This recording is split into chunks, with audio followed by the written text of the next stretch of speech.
नमस्कार, मैं हूं राज पाठक और आप देख रहे हैं बुलेट न्यूज़ की खास कार्यक्रम हेलो डॉक्टर साहब। इस वक्त हमारे साथ में डॉक्टर जन्मेजय हैं और आज का जो हमारा टॉपिक है वो है डिप्रेशन। क्योंकि एक सर्वे के मुताबिक भारत में 7 में से 1 व्यक्ति डिप्रेशन का शिकार है, यानी कि आंकड़ा करोड़ों में है। और ये कोई हल्के में लेने वाला बीमारी नहीं है। इसके जो रोगी हैं उन्हें पता भी नहीं चलता कि ये उसके ग्रस्त है, उसमें पीड़ित है। और बाद में सुशांत सिंह राजपूत का मामला बहुत हाईलाइट हुआ था, ये जानते होंगे। ये किसी तरीके से भी आ सकता है, इसी पर हम बात करेंगे। डॉक्टर जन्मेजय कुमार हमारे साथ में हैं। और क्या है ये बीमारी, कैसे लोग निकले, समझे कैसे कि ये बीमारी है क्या, इस क्या लक्षण है। सर, स्वागत है बुलेट न्यूज में। बहुत बहुत धन्यवाद। ये बुलेट न्यूज़ देख रहे सभी दर्शकों का अभिनंदन है। गुड इवनिंग आप सभी का। और एक बहुत ही महत्वपूर्ण विषय को लेकर के आज हम सब यहाँ विमर्श के लिए बैठे हैं। मैं धन्यवाद करता हूँ बुलेट न्यूज़ के कर्ता धर्ता का, राज पाठक जी का, कि जिन्होंने इतना संजीदा विषय को आप सबके समक्ष प्रस्तुत करने का ये जो जिम्मा उठाया है। तो डिप्रेशन यानी कि हिंदी में अवसाद कहते हैं।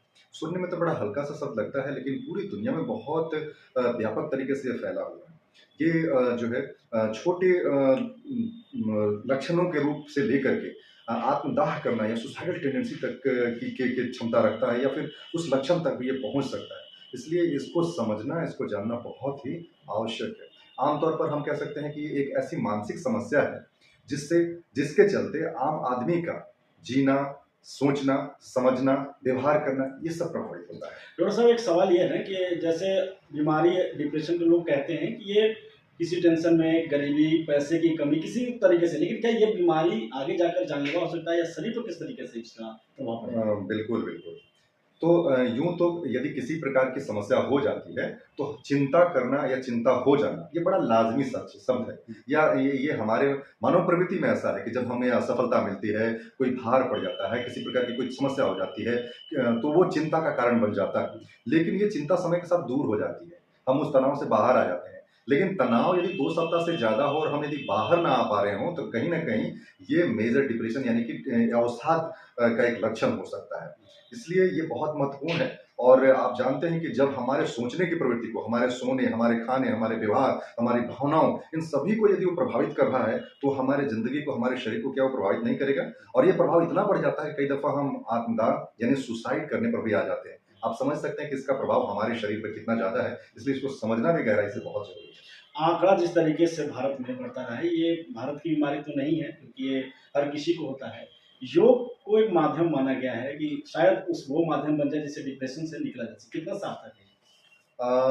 यूं तो डिप्रेशन के कारणों को जानना बहुत जरूरी है। जैसे कई बार डिप्रेशन जो है मल्टीफैक्टोरियल है, यानी कि बहुत सारे कारक इसके होते हैं। कई कारक है जिसमें से महत्वपूर्ण एक कारक है वातावरण, यानी कि जो इन्वायरमेंटल फैक्टर। बाहर में बहुत तनाव होगा, बहुत प्रेशर में हमें काम करना होगा तो अवसाद को जन्म दे सकता है। साथ साथ में कई बायोलॉजिकल फैक्टर्स होते हैं, कई जेनेटिक फैक्टर्स होते हैं। तो उन सभी फैक्टरों पर हम काम करते हैं तो उसी हिसाब से उसका इलाज तय होता है या फिर इलाज कर पाने में सहूलियत होती है। तो इलाज की कई विधियां हैं जिसमें से मेडिकेशन भी है, यानी कि दवाइयों का प्रयोग करना भी है। और दूसरा क्या है कि काउंसलिंग।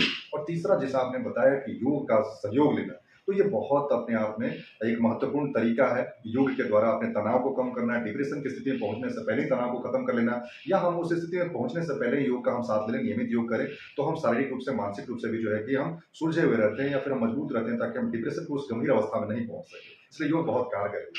डिप्रेशन का एक जो लोगों का खास करके ये सवाल होता है कि हमें पता नहीं चलता कि ये बीमारी हमें लगी या नहीं लगी, तो ये कैसे लोग पता है? 2-3 बातों को समझना बहुत जरूरी है। जैसे डिप्रेशन कई कई प्रकार होते हैं।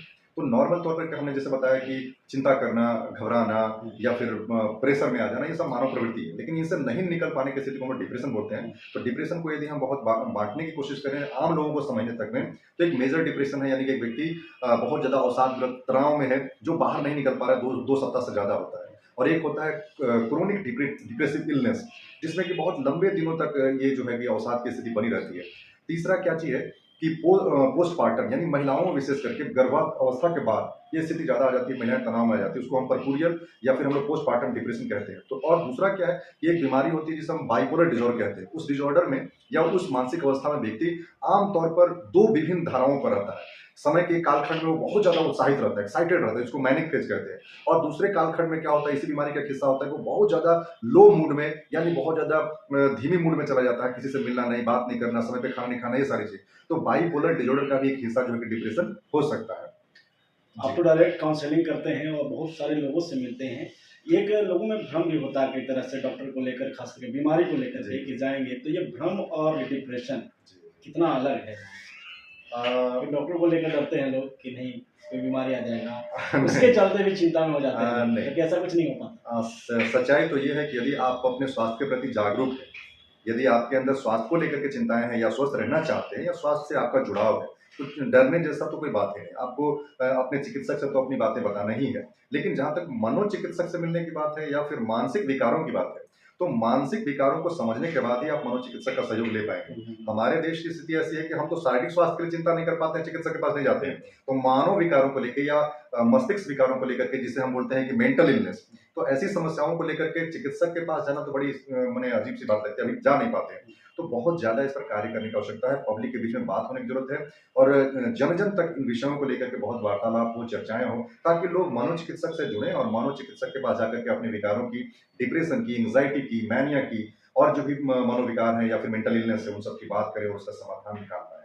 हज़ारों लोग से मिलते हैं, गाँव में खास करके आप जाते हैं, कोई ऐसा मरीज़ आपको मिला है जिसे इसकी जानकारी भी ना हो और ये बीमारी उसमें हो? अक्सर मैं देखता हूँ कि ऐसे मरीज जो लंबे दिनों से बीमार ग्रस्त हैं, पेट की समस्या हो, पेशाब की समस्या हो, बुखार नहीं छूट रहा हो, 1-2-3 महीने से इलाज करा रहे हो, स्वास्थ्य उनका ठीक नहीं हो पा रहा, तो अक्सर हाँ उनके स्वास्थ्य में, जो शारीरिक स्वास्थ्य है, उसमें मेंटल इलनेस भी शामिल रहता है। बहुत हताशा दिखती है उनके चेहरे पर, बहुत निराश रहते हैं, डिप्रेस भी रहते हैं कई बार। और कई बार ऐसा होता है कि हमें साइकियाट्रिस्ट से उनको जोड़ना पड़ता है, काउंसलिंग करनी पड़ती है और कई बार छोटा-मोटा एंटी डिप्रेसेंट भी हमें जोड़ना पड़ता है।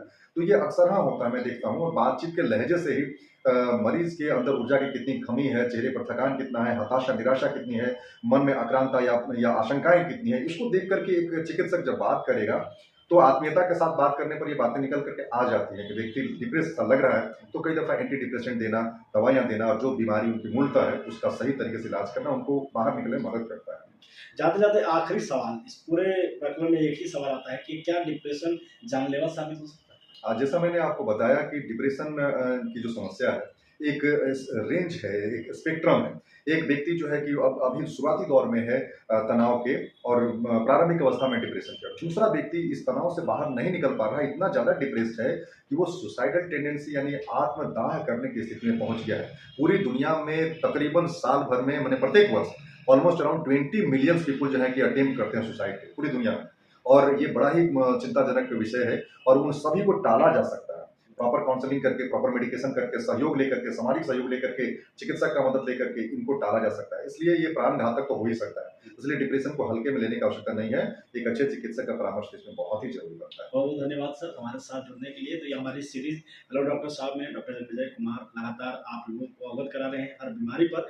खास करके जो डिप्रेशन है, क्योंकि ये चर्चा का विषय बना था कि आज के युवा पढ़ाई में कहीं नंबर कम आ जा रहा है तो डिप्रेस हो जा रहे हैं और फिर सुसाइड करने की कोशिश करने लग रहे हैं। वैसे लोग इस वीडियो को देखें और खासकर जो डॉक्टर साहब ने सलाह दिया है उसको ज़रूर मानें। फिलहाल इतना ही, अगले सप्ताह फिर मिलेंगे। देखते रहिए बुलेटिन न्यूज़ टीवी।